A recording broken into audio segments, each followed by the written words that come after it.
बच्चे घर की रोशनी होते हैं और कुछ बच्चे घर का वो कोना जहाँ चिराग जलाया ही नहीं जाता। नूर भी ऐसा ही कोना था, सिर्फ 7 साल का, लेकिन उसकी आंखों में वो थकान थी जो अक्सर बुजुर्गों के चेहरों पर होती है। मिट्टी के घर में रहने वाला नूर खिलौनों से नहीं, अपनी तन्हाई से खेलता था। उसके पास माँ थी, बाप था, लेकिन उनके पास नूर के लिए वक्त नहीं था। सुबह का वक्त था, चूल्हा जल रहा था। नूर ने सोचा था कि नाश्ते में उसे गरम दूध, मक्खन और ताज़ा पराठा मिलेगा, लेकिन उसे मिली सिर्फ एक सूखी रोटी। नूर ने रोटी का निवाला तोड़ा, लेकिन उसकी नजर रोटी पर नहीं थी। वो अपनी माँ के चेहरे को देख रहा था। शायद उसे इंतजार था कि माँ कहे, बेटा तू भी दूध पी ले। बर्तन उठाकर गुजरती हुई माँ ने गलती से नूर की उंगली पर पाँव रख दिया और उसे इस बात का एहसास तक नहीं हुआ। नूर चीखा नहीं, उसने सिर्फ अपनी उंगली को दबा लिया।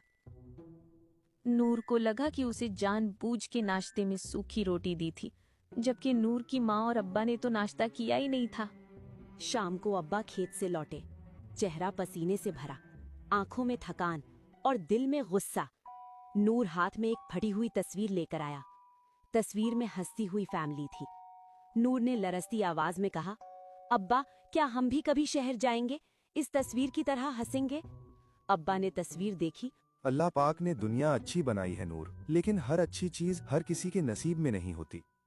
हम शहर जाना चाहते हैं, पर कुछ लोग हैं और कुछ हालात हैं जो हमें यहीं रोक लेते हैं। नूर अचानक दीवार से जा टकराया। उसका सर मिट्टी के घड़े से लगा, घड़ा टूट गया और पानी उसके कपड़ों पर बह गया। और हाँ, उस पानी के साथ नूर के आंसू भी बह गए। रात को बारिश हुई,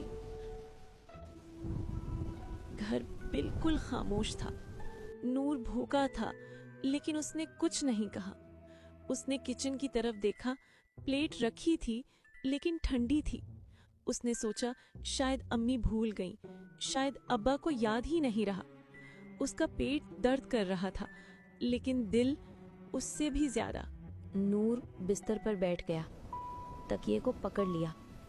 उसने सोचा अगर मैं चुप रहूं तो शायद कोई मुझसे गुस्सा नहीं होगा, लेकिन चुप रहना दर्द कम नहीं करता। उसकी आंखों से आंसू गिरे और तकिया गीला हो गया।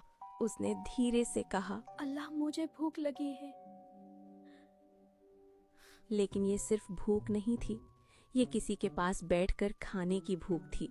ये किसी के साथ हंसने की भूख थी। नूर को याद आया, पहले अम्मी खुद खिलाती थी, कहती थी जल्दी खाओ नूर। आज कोई नहीं कह रहा था। उसने सोचा क्या मैं इतना बुरा हूँ, क्या मैं सिर्फ गलती ही करता हूँ? छत टपक रही थी, बूंदें नूर के बिस्तर पर गिर रही थी। नूर उठकर बैठ गया। उसे लगा दीवारें करीब आ रही हैं। उसका दिल तेज तेज धड़क रहा था। वो कान बंद कर लेता है, क्योंकि उसे अपनी ही धड़कन शोर लग रही थी। अम्मी अकेली लेटी हुई थी, दीवार की तरफ मुंह किए। नूर ने कुछ नहीं कहा, वो सिर्फ वापस मुड़ गया। उसने धीरे धीरे दरवाजे की तरफ कदम बढ़ाए। ठंडे फर्श पर पैर कांप रहे थे। हाथ दरवाजे के हैंडल पर रुक गया। डर लग रहा था। बाहर अंधेरा था और बारिश। फिर दरवाजा खोल दिया। उसने आसमान की तरफ देखा और कहा, अल्लाह मैं किसी को तकलीफ नहीं देना चाहता। सुबह हुई। घर में अजीब सा सन्नाटा था। अम्मी नूर के बिस्तर के पास गईं। नूर वहां नहीं था। सिर्फ एक पुरानी मिट्टी लगी शर्ट थी और उस पर 2 खून के निशान। जमीन पर मिट्टी से लिखा था, अब मैं कभी तंग नहीं करूंगा।